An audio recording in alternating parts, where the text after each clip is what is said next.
Welcome everyone. This is the Wayseeker YouTube channel where we will be discussing all things the High Republic. Now, this isn't going to be just a normal book review, seeing as there are other channels and podcasts serving that purpose.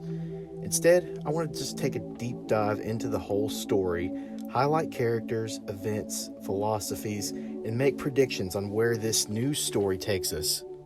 We have entered a new era in Star Wars, albeit a controversial era, but still, it's here, and more importantly, it's ours.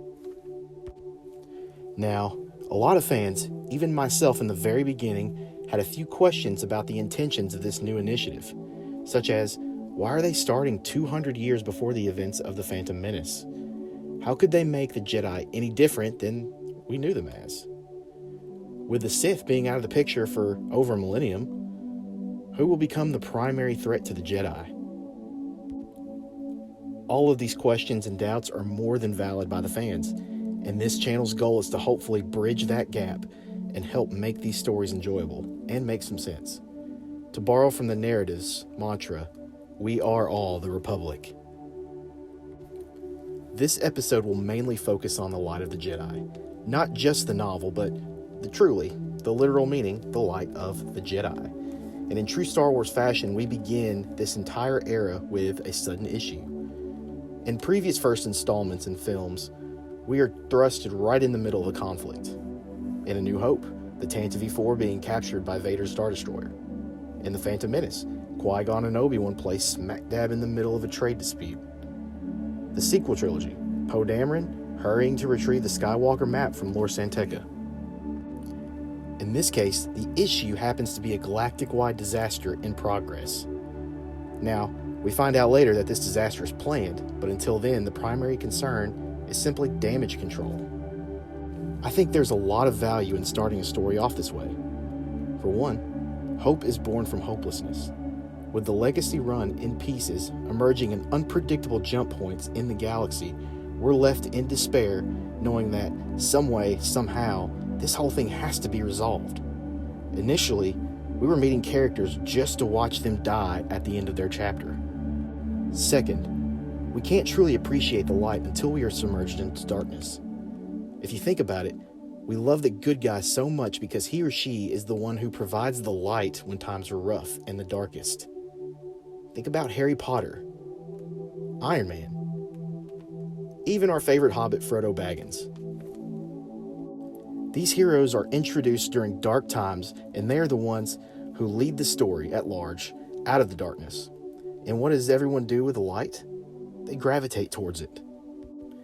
Now, like I had said originally, this isn't going to be a book review YouTube channel.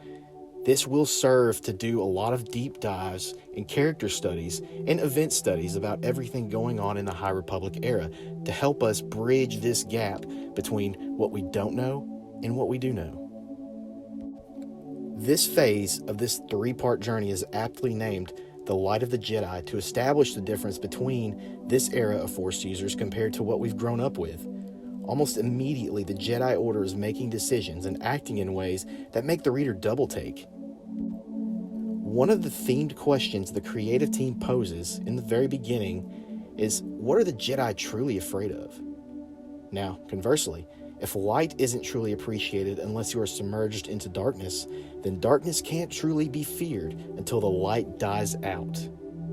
There are several instances in this story where light prevails. Loading Greatstorm's timely teachings, Avar using her abilities to unite the Jedi and curve the Tabana gas canister from destroying the entire galaxy, Elzar and Avar forming the cloud to cool off Kevin's tracking system, Lena So, the Supreme Chancellor, her well-intentions with the United Republic.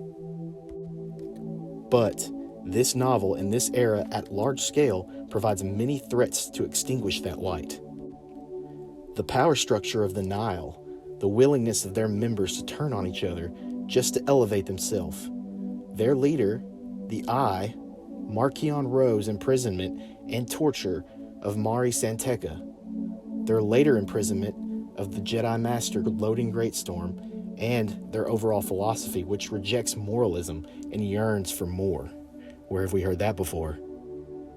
And probably one of my new favorite storylines in Star Wars, the Drengir, an all-consuming species of plants that desires the same thing any void of darkness desires, consuming everything. We're also looking at issues with possible corruption in the Senate, the new frontier, the exploration of the Outer Rim. With so much light and peace emanating from the galaxy, there's plenty of challenges going around that will test the fortitude of the Republic and the Jedi Order. How will the Nile force the Republic to take a good hard look at their own philosophies? Will this challenge set the Republic on course to how we knew them in the Clone Wars era? Will the Drengir drive the Jedi Order to compromise their own values under desperation? How far will the Jedi and the Republic go in order to maintain peace in the galaxy? I am super excited to dive deep into this era, to learn about the times, the technology, philosophies, and ideas of the High Republic. I hope you join me as we navigate these characters, their decisions, and everything about this complete and total newness of Star Wars, to draw comparisons between what we already know and what we've yet to learn. Let's create our own paths through the High Republic. Please like and subscribe this video, and please stay tuned in for more. There's so much we have to talk about with the High Republic.